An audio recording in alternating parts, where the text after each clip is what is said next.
Nature's lesson. Birds show us how to care for elders, a biblical inspiration.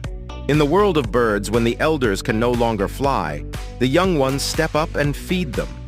There are no old age homes for birds. Nature has instilled in them a sense of responsibility. They haven't gone to school, and no one taught them, yet they know what to do.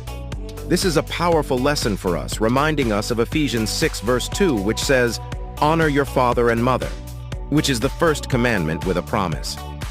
As the younger generation, let's take inspiration from these birds and honor our responsibilities to care for our elders. Proverbs 22 verse 6 tells us, "Train up a child in the way he should go, and when he is old, he will not depart from it." Nature's example is clear and aligns with biblical wisdom. Hats off to nature. Let's follow this beautiful example and fulfill our God-given responsibilities. Thanks for watching, and God bless you all.